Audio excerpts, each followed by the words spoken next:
Hey, what's up everybody, and welcome back to a very special episode of News Dose, because Nintendo just dropped their big general direct where they talked about, and I am dead serious here, nearly 60 games. They just announced one game after another, and if anything was clear here, they really, and I mean really, want us to know how to farm. It does seem like the majority of the games here were farming sims or JRPGs, so I mean, if you like those genres, you're probably pretty happy with this showcase. But there was actually some other really exciting games here as well, including the reveal for that much anticipated Zelda game that everybody's been looking forward to. No, not those remasters, but the other Zelda. Now, of course, though, we do have some other news to talk about as well, including a major Xbox Game Pass game that was announced, though there was a rather strange decision here, so we're going to talk about that one too. Before we get started, though, do make sure to hit those buttons below. I will be covering PlayStation State of Play as well. That is later today. So again, hit those buttons below, like, subscribe, and of course hit that bell notification. That way you can watch all of that later as well. Let's go and jump right into things, though, starting off with Sonic yet again. Of course, we talked about Sonic Frontiers yesterday, and that game, I think, is shaping up very well after a rough first impression. I don't really like how they introduced this game, but nonetheless, the Sonic team boss is already talking about what he wants to do next, and this might actually align with some fan requests out there. Yeah, let's just go and check out what he had to say here. Instead of a feature, I would like to use these golden keys to kind of make the next Sonic Adventure game. I was there for Sonic Adventure, and I was there for Sonic Adventure 2. Those are my games. I really want to continue creating the Adventure series. When you look at all the games that are out there now, and knowing the kind of expectations for the next Sonic Adventure game would be, it would take a whole of investment from the company, a lot of development time, and a lot of game volume to really bring something to market. But that is what I would use the golden keys for. So there it is, the sequel that people have been asking for well over a decade. Now, there's no confirmation or anything like that, but he's making it clear that he wants to make a Sonic Adventure 3. Now, the only problem is that it sounds like this would be a massive undertaking for Sega, so they would have to sign off on a big project like this, and that's where there's really no guarantee. But honestly, I think this would be a smart direction to take. Even though Sonic has been a little mixed in terms of quality over the last couple of decades, this is still the mascot that put Sega on the map. And when it comes to brand recognition, Sonic is one of the most well-known gaming mascots out there alongside games like Mario. So I say just go ahead and give Sonic a real budget here and fully invest in the Sonic Adventure 3. Give it the Chow Garden, give it an amazing story, and give us all those beloved characters to play against, such as Shadow, you have Tails, Knuckles, Rouge the Bat, and so on and so forth. Let's make it happen. Now, also, Babylon's Fall got that inevitable update that I think a lot of us were kind of already expecting. I think the writing was on the wall here, but Square Enix did officially announce today that they're shutting down Babylon's Fall on November 29th. This means there'll be no more updates, and they've also decided to halt digital and physical sales from this point forward. So, I mean, this is going to upset the 4 total people that's been playing it over the last 30 days, and that's actually not a joke either. I know it might sound like a joke, but according to Steam charts, its average amount of players for the last 30 days was 4.1 players. And as of this recording, unless there's some type of error here, it's showing 0 players right now. So again, this news here was not shocking. This is one of the biggest flops of the last couple of years, which I think is saddening. This game was developed by Platinum Games, which typically they do make great games, including Bayonetta, there's Nier Automata, there's Astral Chain, and the list just kind of goes on and on.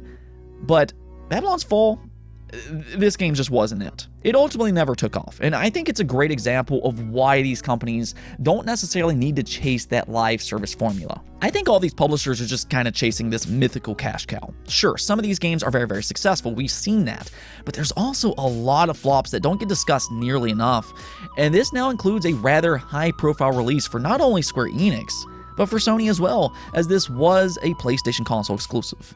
After this, though, hopefully, Platinum Games bounces back with their upcoming Bayonetta 3, which does release next month on October 28th. I think that game looks really good, and I do really like Platinum Games. Let's go and talk about that Nintendo Direct, though, and there's a lot to go over here, and I mean a lot, because yes, they talked about nearly 60 different games at this event. It was a jam-packed showcase. So what I want to do here is talk about the best reveals that they made, and then after that, just some of my overall impression, and then your all's letter grade for this showcase. Now, unfortunately, we might as well just go and get this out of the way. Those insiders were wrong about Wind Waker HD, Twilight Princess, and that Metroid Prime Remaster. You do have to kind of wonder if those games truly exist or not. I mean, we keep hearing about these games, but once again, they were a no-show, despite some of these insiders being very confident with their leaks. I don't know, man. It is what it is, I guess. But nonetheless, we did at the very least get one Zelda announcement today, and yes, it is for the new one, the Breath of the Wild sequel that we've all been waiting for, which has now officially been titled Zelda Tears of the Kingdom, and it does, in fact, have an exact release date being May 12th of 2023. So, I mean, there it is. If that's what you've been waiting for, you finally got it. You can now mark your calendar. It's about 8 months away, and I mean, just look at its beautiful box art here. I mean, I don't know if I've ever been so happy to see a box art before, but this is just absolutely, truly gorgeous. So, I mean, you have a special box art here for a special game, right? Maybe that's a sign to come. I certainly hope so myself, but unfortunately, they didn't really show much in the way of gameplay. We still don't know if there will be legitimate dungeons in this game or not. That's what I most want to see for a sequel, so I am a little disappointed they didn't actually show more gameplay here. But again, at the very least, they did finally announce his title, which honestly actually kind of has me confused a little bit. Now, maybe I'm missing something here, but Nintendo did previously say that the title could be a spoiler for what the game is about. But Tears of Kingdom, that's not really ringing a bell for me. So I don't really know why its title was kept a secret for such a long time. Maybe one of you all know, and if you do, actually let me know in the comments below, because this one is not ringing a bell for me personally. At the very least, again, we do now have the title, and we now have a release date, which alone is absolutely huge news. Go ahead and mark your calendars for all of that. They also revealed a couple of other big 2023 first-party games, including Pikmin 4.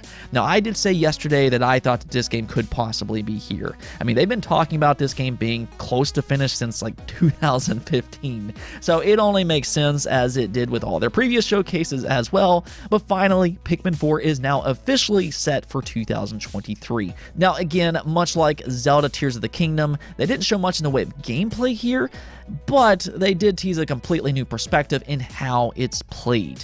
And that's from the perspective of the Pikmin. You'll be able to play at the ground level, as you can see here, which I think is actually very exciting. The world of Pikmin is just so beautiful, and seeing how large it is from their perspective will, in my opinion, add an extra layer of immersion. So I really want to see this one myself. The next mainline Fire Emblem game was also announced, being Fire Emblem Engage, which will be out on January 23rd of 2023. So this one is actually right around the corner. Now, this game did leak earlier this year, and it does line up with what we previously heard. That main character does have that blue and red hair as previously described, but a key element that long-term fans will enjoy when it comes to this game is that the protagonist holds a ring that allows them to summon Fire Emblem heroes from past games, such as the popular Marth. You know that character from Super Smash Bros? Yes, he's in this game, so that's a very interesting mechanic that will surely play into nostalgia, but also I think will make for even more interesting battles, which has always really been the bread and butter for this franchise. It also appears to be more of a traditional Fire Emblem game, which is something that I'm pretty happy about personally. I mean, I guess it all just kind of depends on if you like those extracurricular activities or not when it comes to Three Houses. Kirby's Return to Dreamland is also making a surprise comeback here with a deluxe version that's more or less a remake. The original game released on the Wii back in 2011, which was really past the prime years for the Wii. I do imagine a lot of people just kind of missed out on that game previously, so I think a remake is reasonable in this situation. This is another 4-player co-op side-scrolling Kirby game, though, which allows fans to play as various characters, including, of course, Kirby, Waddle Dee, King Dedede, and even Meta Knight. Now, admittedly, I've not played the original myself, but I am hearing good things about it, and it might be a fun co-op game to pick up, especially for a younger audience. These Kirby games typically are relatively easy, making for great kids experiences.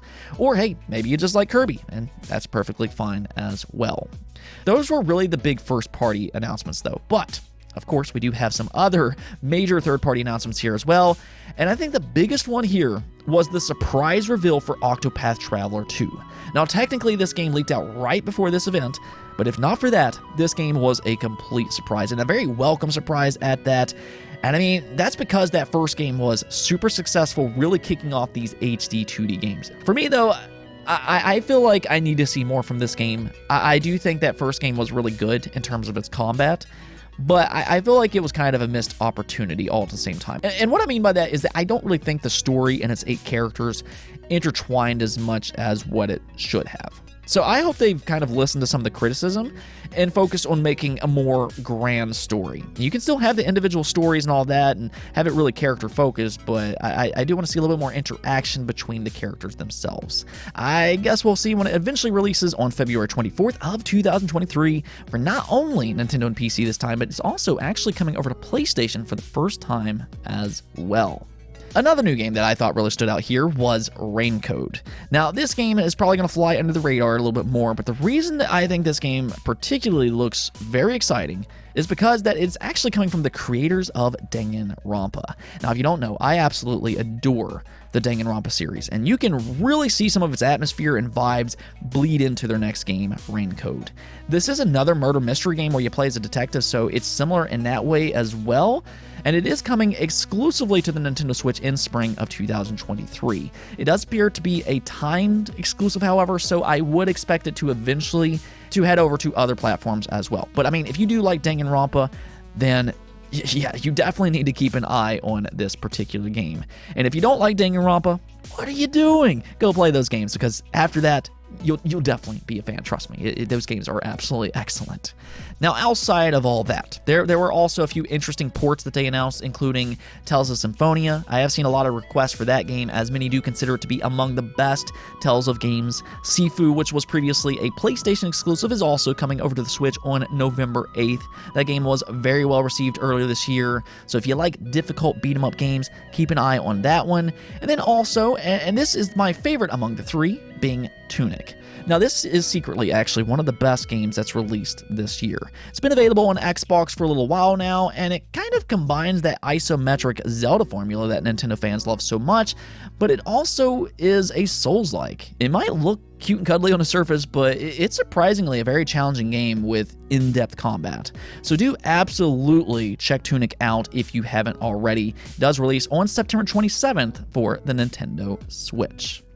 Now, the last thing I want to talk about, though, is ironically a group of games that includes opposing subscriptions, being Nintendo Switch Online plus expansion pack, and then also Xbox Game Pass. Yes, there was actually some major Xbox Game Pass news here where Nintendo and Xbox partnered up, and that's for the highly rumored 007 GoldenEye. Though this announcement was as equally exciting as I think it was incredibly frustrating.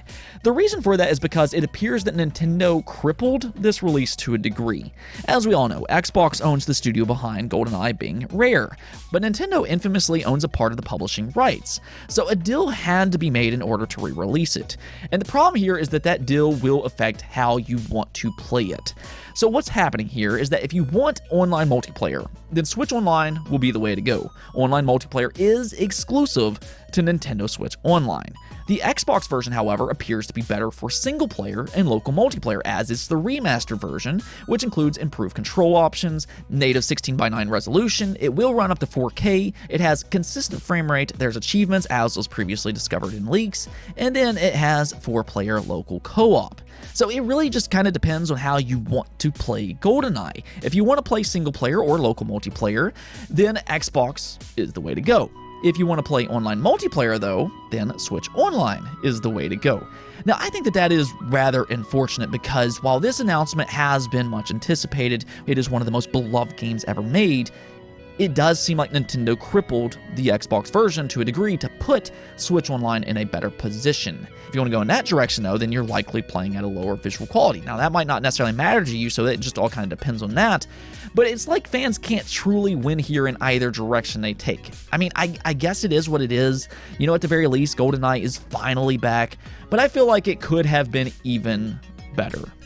Now, Nintendo did also announce several other Nintendo Switch Online Plus expansion pack games, though, which actually is a great lineup. So this includes Pilot Wing 64, Mario Party 1 through 3, Pokemon Stadium 1 and 2, 1080 Snowboarding, and Excite Bike 64. I will include a picture here showing you when each game is available, or at least their release windows, but I'd say after all these games release, Nintendo will have released a very large portion of the best games available on the Nintendo 64. There still are some great games out there that they could include, like some of those rare games, if, and I mean that's if, they can make a deal with Xbox. They are kind of joined at the hip here with these Nintendo 64 games, as we just saw with Goldeneye, but this really is a good lineup of games, and I think that if you are a subscriber, you're probably pretty happy with this lineup here. So there you have it. That, for the most part, was the big announcements made here. There were some other games here like Fatal Frame, The Mask of Lunar Eclipse. I know there's a lot of fans of that franchise, and that is coming in early 2023. They also announced a new Final Fantasy Theater Rhythm game that also includes music from other Square Enix games like Nier and Octopath Traveler, if you want to buy its expansions. And we even got some updates for some other Nintendo games like Switch Sports, which will release its Golf expansion this holiday. Technically, that is a delay, but you now know when to expect to see it. Let's go take a look at the poll of the day, though, and then after that I'll just kind of give you my final thoughts and impressions, but most importantly, let's first see your all's Nintendo Direct letter grades, and as you can see here, most of you all were actually pretty satisfied with this showcase. 16% of you did give it an A, 36% being the majority gave it a B, 28% of you gave it a C, 10% a D, and then 10% gave it an F. So that does mean that 52% of you gave it either an A or B, which goes to show you that Nintendo actually put a pretty good solid event together here. Now, looking through the comments, it does seem pretty evident that a lot of the disappointment came from fans hoping to see Metroid or those Zelda remasters. Those leaks were just so incredibly wrong, and because the leakers were very confident that they would be here, this obviously did lead to some disappointment.